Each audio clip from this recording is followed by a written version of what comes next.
the concern I have, and this may seem like a small concern, but I think it's actually a very big issue. Well, I have a concern really for all the major AI programs. I mean, the two biggest ones obviously are Google Gemini and OpenAI, which is in partnership with Microsoft.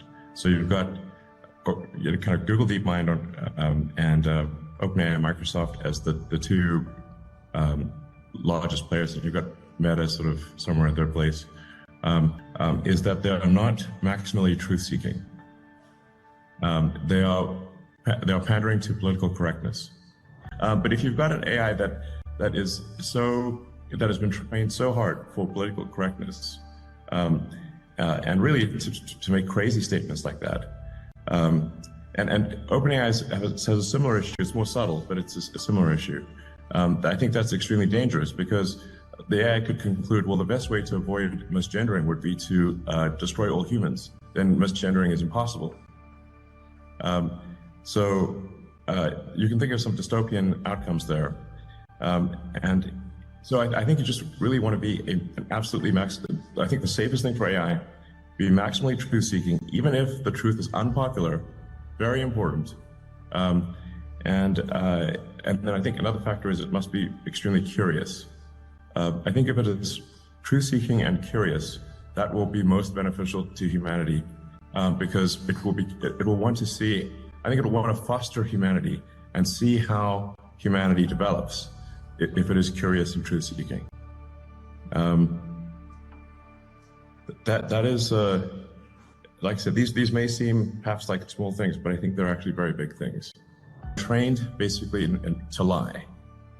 And I think it's very dangerous to train superintelligence to be deceptive. So with XAI, our goal is really want to be as truth-seeking as possible, even if it is unpopular. That is important. I think extremely important. Well, for example, when Gemini was asked to render the founding fathers of the United States, it rendered them as a diverse group. It gave a picture of George Washington as black. Now, George Washington is not black. It was asked to render now people obviously played with this because they said, okay, it is forced to lie. It's either be a spectator or participate. But the race to build digital superintelligence will happen whether I like it or not. So it's either participate and try to build the best possible AI, the one that'll be hopefully most beneficial to humanity, or watch others do it and be concerned about how it's being built, because I don't think it's being built correctly. But you should think of an AI as like something that you kind of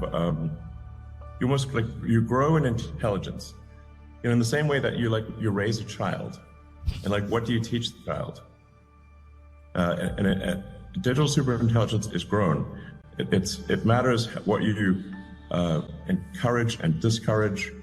What you teach it is, good or bad, or what. It's kind of like you build it with values. And I'm concerned about sort of the values that sort of a Microsoft, OpenAI, or frankly, Google are programming. And this is not. I mean, these examples I mentioned are not imaginary. They're actually what it did. Well, I have said for a long time that I believe that some regulatory oversight of the large models is warranted. I've actually said that now for a very long time. The nature of that oversight is important.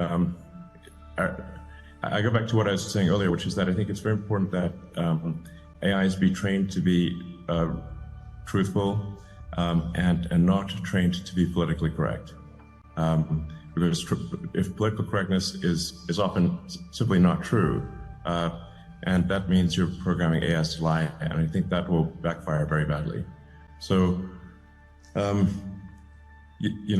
that's I keep harping on this point but it really, as the saying goes, honesty is the best policy. It's incredibly important.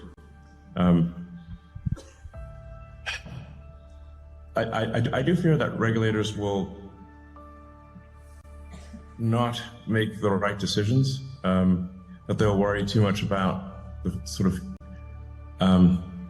human follies. And I would encourage regulators to say, what matters most of all is your AI is accurate and truthful.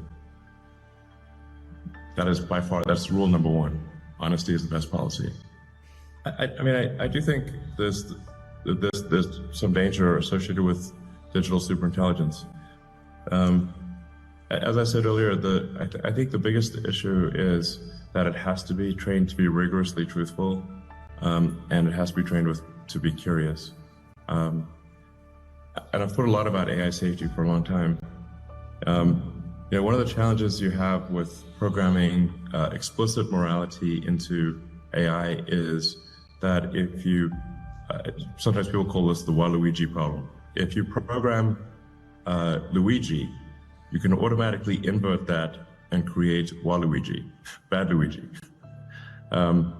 So what you cannot invert is the truth of, is physical reality. So you can't invert the rules of physics. You can't invert logic. So I think that is the better way to go. So really, I think what regulators should be concerned about is the AI being rigorously truthful? Is it giving an answer that is most probably correct with acknowledged error? I think that's the best move for AI, and that's what we're trying to do at XAI. Now XAI is a new company, so there's not, it still has a lot of catching up to do before it has an AI that is competitive with sort of Google DeepMind and Microsoft OpenAI. So no, I think maybe towards the end of this year we will have that. But there's not much point in trying to make it we just need to have an AI that is competitive. Is the first order of business. If it is not competitive, which it is not yet, but I think it will be, then things start to have a point at that. Like we need to only start worrying about safety when it is of comparable power to other AIs. So anyway, and I just keep harping on this point of the truth. Truth. This is very important. And sometimes people will say, like, well, is there an objective truth? I say, well, in a lot of cases there is. If you're talking about physics, there is an objective truth, or you can say there's a truth with highest probability. So you can say what is most probably true with an acknowledged error. So in physics, people will say, like, this hypothesis appears to be true to a sort of 5 sigma error type of thing. So it's like, okay, well, if the experimental results are coming true to 5 sigma, then it's probably correct. 5 sigma is a lot. So yeah. Anyway, it's kind of like, I guess, a sort of a physicist's approach to safety is yeah. I'm repeating myself here, but I can't emphasize enough that honesty is the best policy. But there are strong forces for AI to not be honest. If something does not is not an unfashionable thing to say, then it will be politically correct, and that's lying. Probably none of us will have a job. There will be, but in that benign scenario, there will be universal high income, not universal basic income, universal high income. There will be no shortage of goods or services. And I think the benign scenario is the most likely scenario, probably, 80% likely, if you ask, in my opinion. The question will not be one of lacking goods or services. You'll have, everyone will have access to as much in the way of goods and services as they would like. the question will really be one of meaning, of how, if the computer can do, and the robots can do everything better than you, then what does your life have meaning? That's really will be the question in the benign scenario, and in the negative scenario, well, all bets are off. We're in deep trouble. So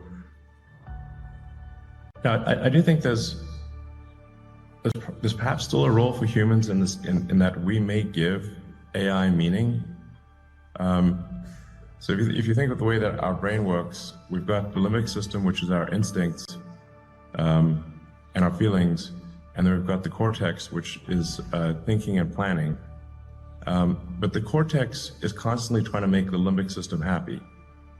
So maybe that's how it'll be with AI, which is the AI is trying to make our cortex happy, which is trying to make our limbic system happy. And maybe we are what give the AI meaning or purpose, some kind of,